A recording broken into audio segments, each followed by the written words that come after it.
Alrighty. So this is going to be a review of the Gold 5 Ashe in this game. Sorry, forgot to sort before it started. Ah! Alright, so we'll take a quick look at the team comps. This is a pick comp right here. You guys have a really good pick comp. Blitzcrank, the king of picks himself. Ashe, the queen of picks. Right, that's all you need. These two right here should be able to make anything happen in this game. Like, yeah, that's it. Fizz and Diana also both really good at getting picks, and Renekton. On the other hand, is that an Ezreal mid? Woo, that's spicy. This is a late game comp right here. You can have a really tanky Volibear and a really tanky Garen with an Ezreal and a Tristana sitting behind at maximum range, trying to do all the damage they can, and this Jan is just going to peel them off. I think compositionally, these guys have the much better team. Um, because that's like if they play it right, this team will be a real pain in the ass to pick against. Because Janna is the queen of fucking over champions that like to pick people out, and then these guys are both really long range with really good self peel. So it'll be really hard to get on top of them. And then Garen and Volibear, like Volley can peel pretty hard. Garen not so much, but he should just be a big giant meat shield, soaking up all the damage and spinning on top of bitches. So it'll be really hard. I think if this goes late game, the enemy team is just gonna win. Um, and if you guys like don't aren't winning by mid game, life is gonna be really hard.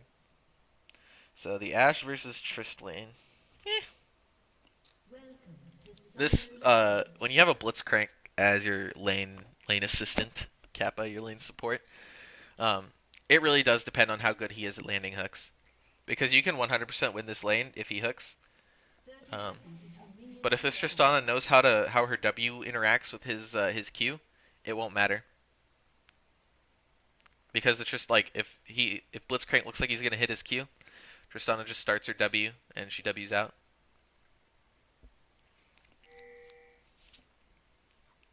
So this is not a fun day for Blitzcrank. Even if like he can hit hooks, if this Tristana knows how to W out of it, it's gonna be really hard for you to make anything happen. You can kill the Janna on the other hand. If the Janna gets hooked, she should just die. Um, Tristana is really good with supports like Janna and what's it called, Janna and Soraka, that just let her walk forward and auto people. So I think they have the better lane synergy. But once you two hit 6, you should have pretty dank pick. So we'll see. An Ashe arrow into a Blitz hook is death sentence for 99% of people.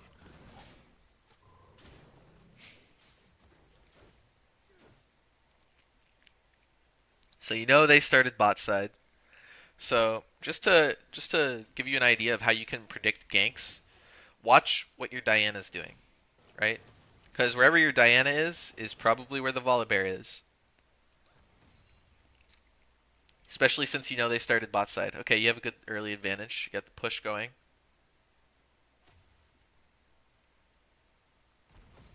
That's good. Nice auto harass. That's bad.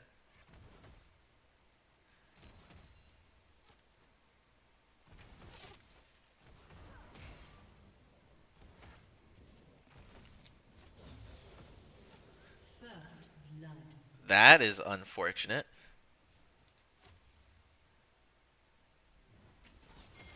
That's good harass. You're harassing at the right times. Making her pay for the CS. You can be forward here and just like auto her. They can't do anything to you.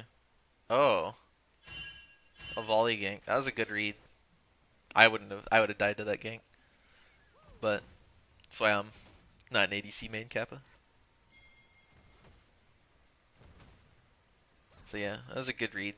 I guess when they started walking forward like that, that was the giveaway. Is your Renekton gonna lose early too? That would be really unlucky. So Volley tried to do an early gank that didn't work out.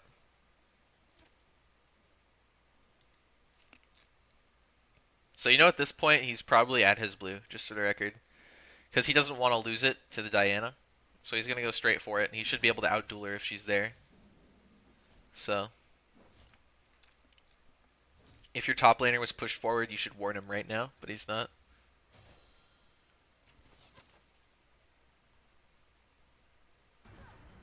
It's good that you're zoning him off of the CS. You're punishing him really hard for this. Now you need to start pushing to counter her auto push. Like I said, Tristana auto pushes. So I would try and kill like these 2 backline minions at least. Okay. Oh, you got hit by the Q?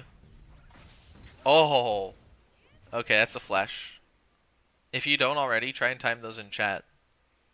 So flash is 5 minutes.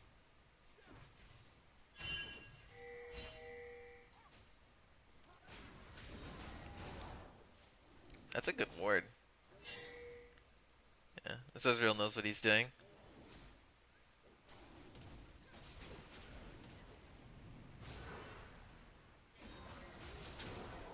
She's probably gone. Does she have smite?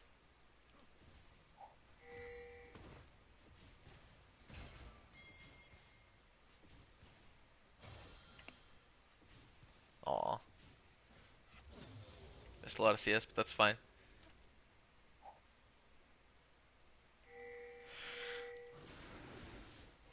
Yeah, so in this case, you should try and push this in, right? Since you know that the enemy jungler is bot or top side, you want to push this in and try and get it under tower if you can. That would be the best way to abuse it. So I'd hard push this and hard push the next wave, and then I'd try and back to get my BF sword. You already have it, it looks like. Or no, you don't. Okay. So you can hard push this next wave here, and then you can take this, and then you can back and get your Okay, so they died for that. That's good.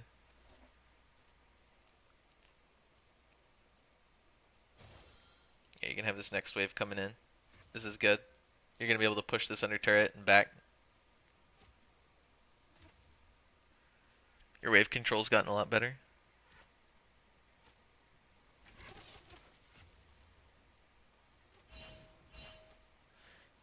Good.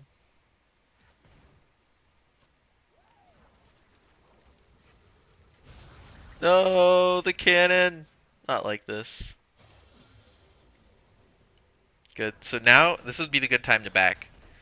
Because this way, like they won't be able to possibly push this in. Do you have 1300? No, you're just barely short. I still would have backed. I would have waited for the gold to get my BF sword, and then I would have yeah. Because now it looks like the Volibear is going to be bot soon. So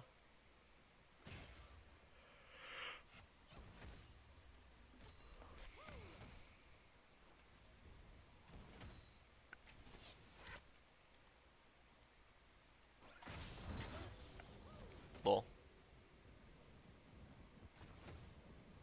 And now it's going to be hard for you to get a good back timing because the Volibear is bot, so you can't push too hard.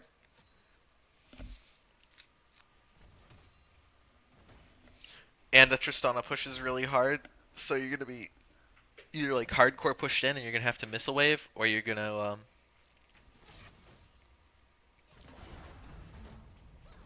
yeah, that's the kind of trade she wants to take. Oh, that was a good interrupt. You're so slow. Maybe you should have backed and gotten boots and a pick, or what is it? Boots and some long swords. What is that guy doing? Oh my god, I'm tilted. Okay, sorry. Yeah, that's why I would have backed with that bigger wave there. I mean, I guess this is okay too, but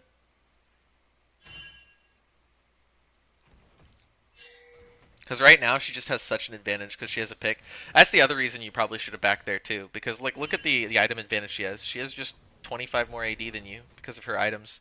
So you're not possibly going to win trades, and you're always going to be pushed in like this. It's going to be hard for you to find another back opportunity. So when you had that big wave there, that was your best chance to back, even though you would have come back with a pick. Like I would have come back with a pick and boots, because that way you can like chase these fuckers down.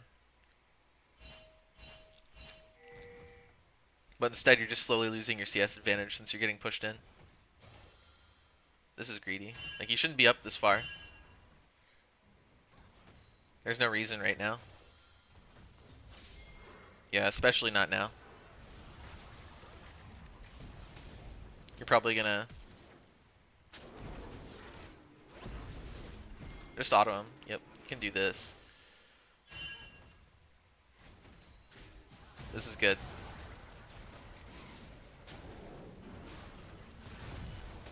Okay. Feels volley passive, man. That was kind of unlucky. If that was a jungle champion other than Diana, that would have worked. But like I said, like this is the problem with this is the problem with like not taking that earlier back. Because like now you're gonna have to miss this wave or stay for it. And you're gonna miss CS anyway because you're pushed under turret. Oh, there goes that cannon. Just remember that your Q's an auto reset also, by the way. Like if you auto and then press Q immediately, you can auto again immediately. It resets your attack timer. But if you had backed and had a pickaxe there, you might have been able to that gank might have worked out because you would have had more damage. But instead you had to go through that entire fight at 9 minutes with a Doran's Blade. So it's just better to back. Like try and match backs with your opponent. Because you would have had boots and you would have had a pick, and that would have been fine. But now you just have a BF sword and boots. Like, yeah, it's good that you got this, but now you're also just kind of behind because you lost that last fight. Because now she has a BF and she has a pickaxe. So yeah, you lost your advantage that you got from laning. Although that was good lane control. It's much better.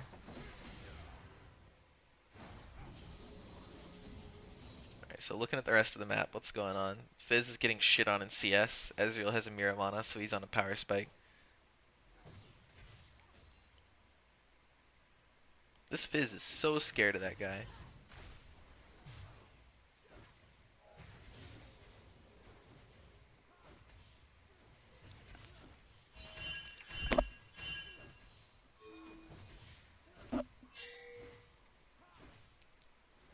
He doesn't have passive. So, sorry, I'm distracted again.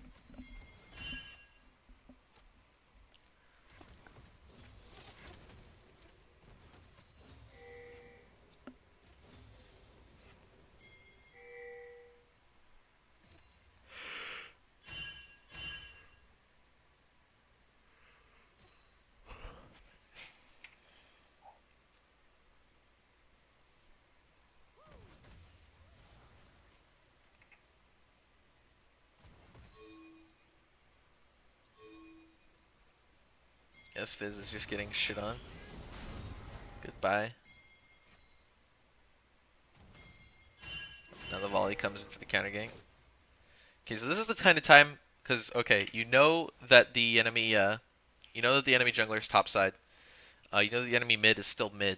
So this is the kind of time where you should be looking for something bot lane, right? Like you have arrow, yeah, you have arrow. All right, you can make a play happen. You can make something happen.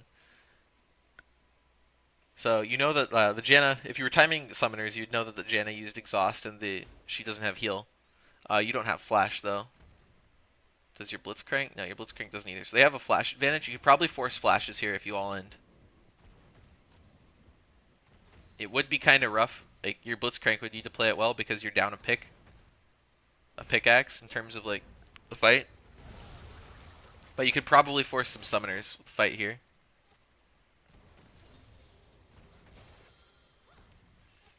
You should definitely try to abuse it when the enemy jungler is somewhere else on the map. Yeah, don't walk up when he has the shield. Nice W.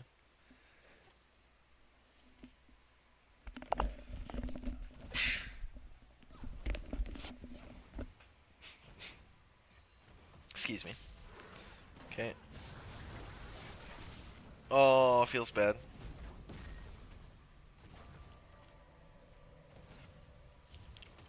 Yep, that was bad. You should have tried to just arrow there, I think, when he started Wing in. Because then that would have forced the Tristana to probably flash. Because the arrow will interrupt her jump. Or it will... Like, you could have set the blitz up for the hook, is what I'm trying to say. And then she probably would have had to flash after that.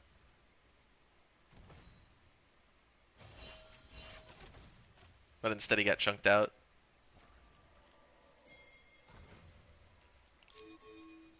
Diana's trying to make that bot gank work. In this case, if you if your jungler wants to gank, you should try and like if you could communicate with her, ideally you tell her, hey, lane gank, okay? Because you have this pink ward on Blitzcrank, right? So all Blitz has to do to set up lane gank is pink ward this, and then you guys push in, and Diana can lane gank. Which should be infinitely more abusable. Alright, now you just gotta hit ult, hit the Janna. Shit, yeah, you blew both flashes there, which is good. It's about what you expected. But now you need to be careful because you just used everything.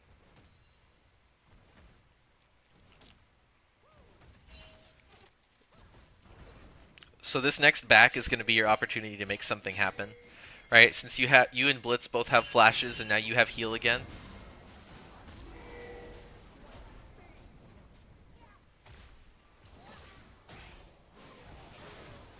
That's good.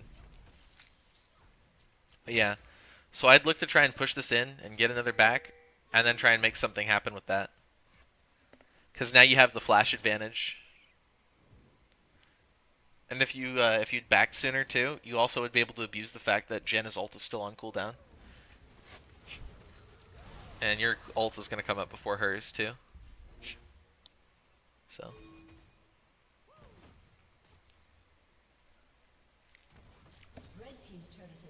What is Janna's ult cooldown? Because your ult, I know, is a very low cooldown, and I know Janna's is a bit long. Yeah. So you should try to abuse the Janna ult cooldown with the back instead of staying right now.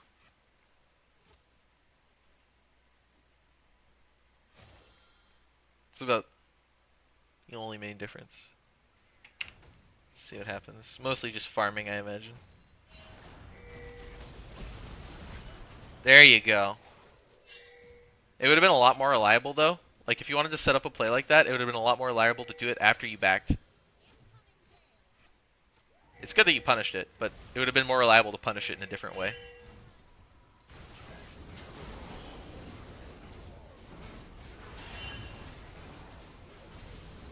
Aw, poor Fizz. Okay, so you're coming back with a full Infinity Edge. Oh, baby. So is Trist, but you have the slight attack speed advantage. But she has a pink ward. Your Blitz still hasn't used his pink ward. Yeah, you can tell your Blitz to set up for a lane gank, by the way. Like, there's a couple reasons you want this pinked. Alright, the first reason you want this pink is because you'd like a lane gank. Because it's obvious that they've been keeping this warded pretty well. So setting up a pink ward here so your Diana can lane gank something would be a good start. The other reason is you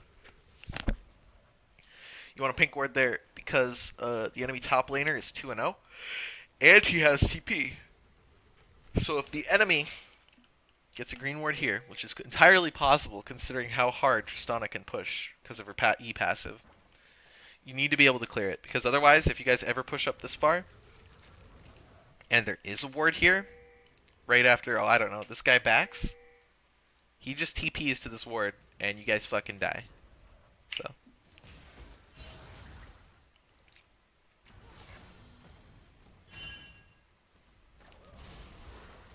Oh, he got away with clearing. Nice.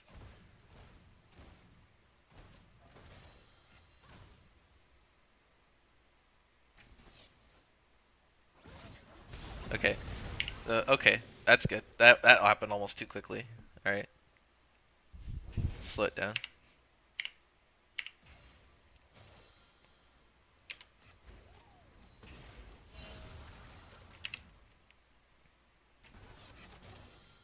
Nice harass. You probably could have gotten a few more Q autos in there. Like this bitch, like when she walked up like that, could have Q autoed her. So. It's good, getting poked down. For the dream all in.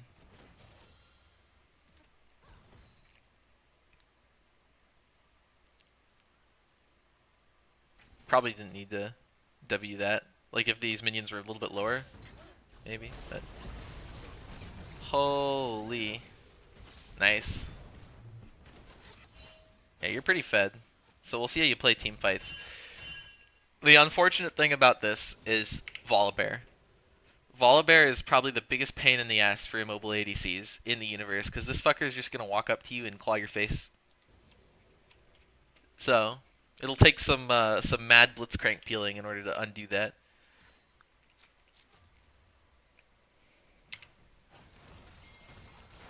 Okay, you should be on the same page as your support. Okay. So you know the volley's coming. Stand in front of him. Let him flip you back into your own minions. Okay. Oh my god, the double TP from the Fizz. Here we go. This tower is going down, boys. This is the play.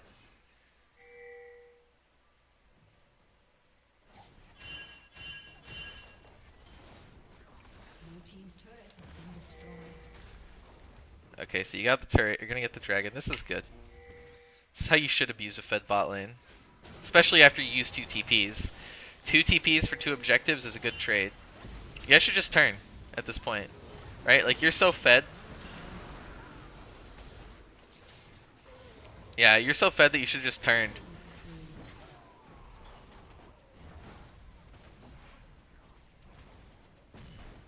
If you had just turned there when they tried to come for the dragon, that probably would have been a secure.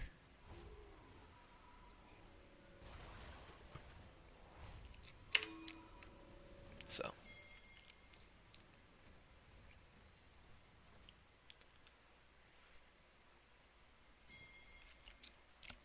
And now they got an Earth Dragon, which is bad because this team already shreds towers. Like, I imagine we're about to see some dank damage done to this tower here. Yep. Yeah. An Earth Dragon is just so good for them. Because they have a Tristana. So. She may be useless, but now she can still shred objectives thanks to the Earth Dragon. Feels Earthman. You're doing so much damage, dude.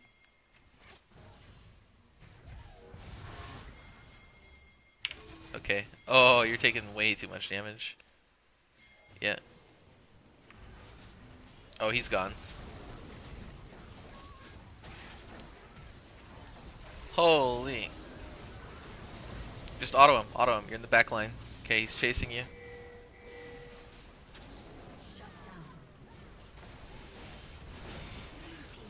Okay, one thing I will recommend. So at this point, it looks like it's getting towards fighting and team fights and skirmishing. So I hope that your next item is going to be... Oh, you went Swiftness? Okay. I'll talk about that in a second. But I think your next item that you should look to buy is an Executioner's Calling. Because you're against both a Garen and a Volibear. So that's 2 people that really like to heal a lot. And you also have this nice Janna ult, so that's more healing. I would suggest an earlier Executioner's Calling, because that's going to do a lot for your team. Like, yeah, Fizz can build a... What's it called? Fizz can build Grievous Wounds from his Morello Nomicon, but those don't apply until the champion is below 40% health. But your Executioner's Calling applies all the time. So I think it'd be really good if you got an Executioner's Calling right now. I also don't think Swifty Boots are going to do much for you this game. Because at the end of the day, this guy and this guy are always going to be able to walk onto your face. You're just so immobile that no amount of swiftness from those swiftness boots is going to get your ass out of there. You're just going to get chomped to death. You're much better off just having more damage to use to turn on them. Or even fucking like I just don't think Swifty boots are already kind of garbage now since they've been nerfed. And like when you're against these guys, there's no way you're gonna outrun them. No way at all. They're not. They have too much speed, and they can cleanse your slow. And this guy can cleanse your slow at least.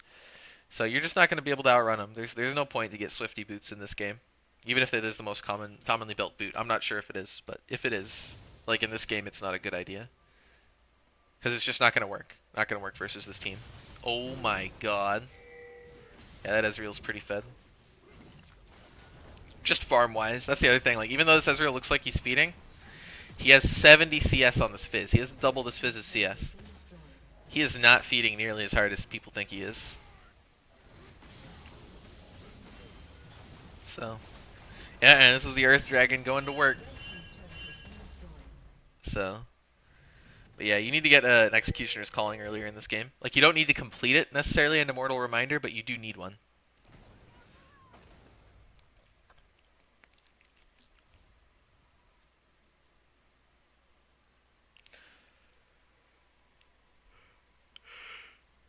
Yeah, I'd go for P Hurricane, Executioner's Calling, PD. Red team's turret has been destroyed.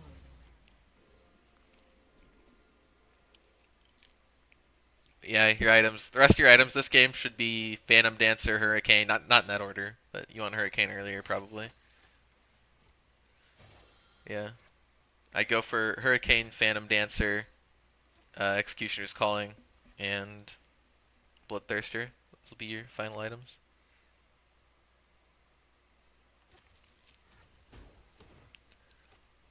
Because you 100% need those versus this team.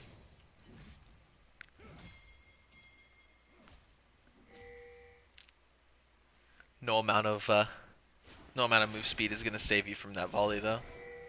It'll 100% have to be on your team to peel you. This is one of those fun parts about playing ADC. This is Garen. Holy shit.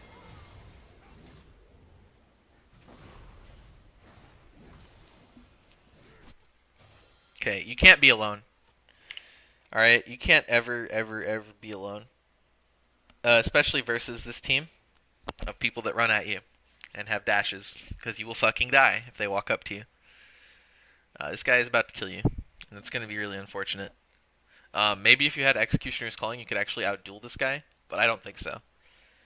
Um, yeah, just don't ever be alone. Like, you're as an ADC, especially as a mobile ADC, your power is when you are with your team, and you're not going to get away from this guy. So I would legit just turn on him, because he's just going to walk up to you again. Like, what happens once he gets his run again? He's just going to run you down.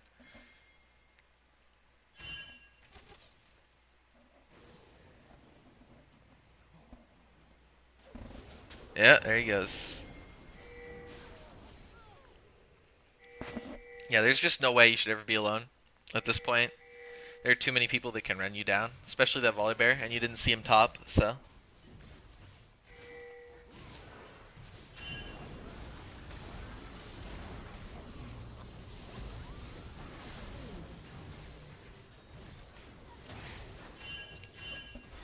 Yeah. Red team's turret has been destroyed. This Ezreal, though. Red team's inhibitor has been destroyed.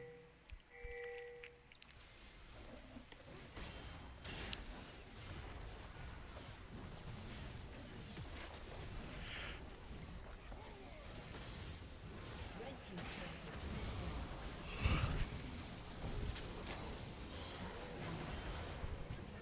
Red team's turret has been destroyed. Blue team double kill.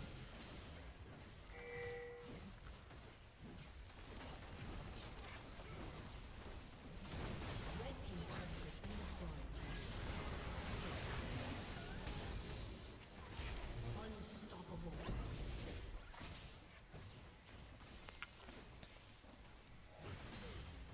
This game is pretty fucking over. Team's inhibitor has been destroyed.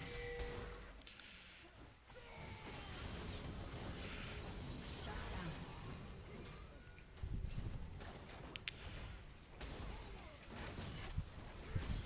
Holy, that was such a clutch shield from Blitz. Alright, yeah, this game is pretty over, though. So, you can work on better back timings, I think. Because you had a couple times where you should have backed that you didn't. Um, so the things that should shape your back timings are when your opponent backs and your item spikes and where the wave is, right? So the ideal time for you to back would be if you have a big wave pushing into the enemy tower and you have a BF sword and you have enough money for pots and your enemy is gonna like either have to stay and not back, or your enemy's already backing or something like that. Because you don't want to. The most important thing though is that you don't want to let your enemy have an item advantage, right? That is the most important thing. So out of all three of these things, the most important thing is not letting your enemy have an item advantage. The second most important thing is that the wave is in a good place, and the third most important thing is that you're backing to get an item spike. All right, so that's the level of priority when you're thinking about backing.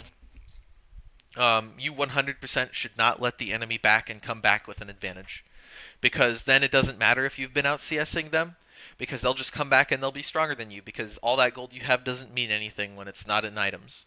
So it's just the most important thing out of all of that. The second most important thing is that where the wave is, because the wave is gold, and gold will eventually equate to items. So if you can get the wave into their tower and then back, that means number one that the wave they won't be able to push it back to your tower if the wave is all the way over here, and number two, that means you miss as little CS as possible, because your minions are attacking the tower and their minions are attacking your minions. So the enemy minions aren't taking any damage. That means there's more likely to be more minions here when you come back, so that you can CS them and you don't miss as much XP and you don't miss as much gold. Um, and that also serves to deny the enemy XP and gold if they're not there. So, and the third most important thing is item spikes, and that's like it's absolutely ideal. You can't always get item spikes. Sometimes, even though it sucks and even though it's not the back you want, you just need to back. Because otherwise, like staying it can be too greedy. It can end up fucking you, and you like even when you ideally get the gold that you need to go buy your item spike and the other stuff you need with it, um, you won't be able to back because now the wave will be pushed to your tower or something like that, and then you have to give up gold, and that's bad. So right? Like item spikes are a luxury. Like if you can get an item spike due to like how you've set up the lane and all that, like that's the ideal, and you can do that if you get good enough at wave manipulation. Like you can get to the point where you'll always have the wave exactly where you want it, and you'll always be able to get the back exactly when you need it. You can get to that point. There are some players that are really good at that. Usually it's top laners. Top laners have to know a lot about wave manipulation because ADCs don't have to as much because they have a support, and when you're communicating with your support, it's really easy to get the wave where you want it to be. But top laners, I think I don't know if Dyrus is pretty good at it. I don't watch enough Dyrus to know, but a lot of pro top laners are really good at wave control.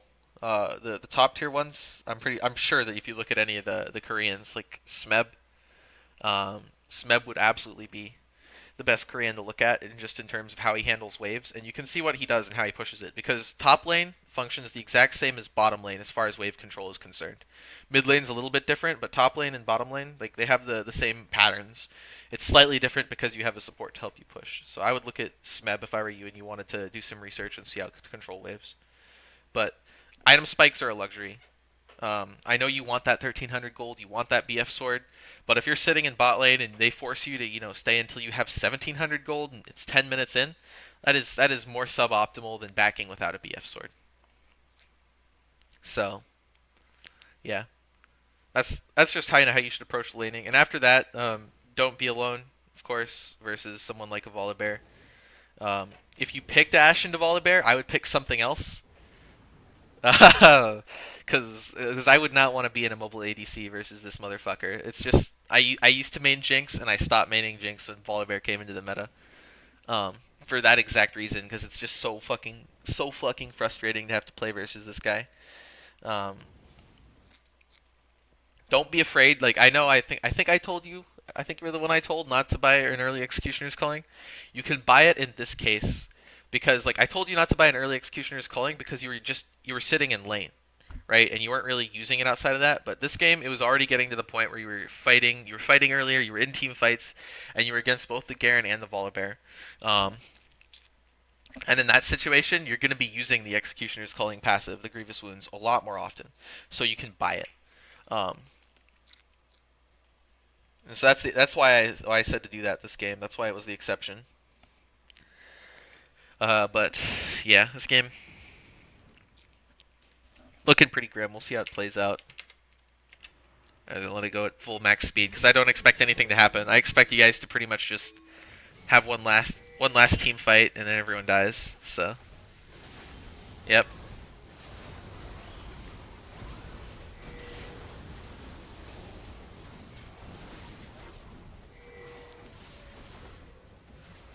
And there she goes. Good night. So yeah, your understanding of the wave control has actually gotten better. Like you can actually manipulate the wave, but you don't know when to back, and that's the other part of wave manipulation.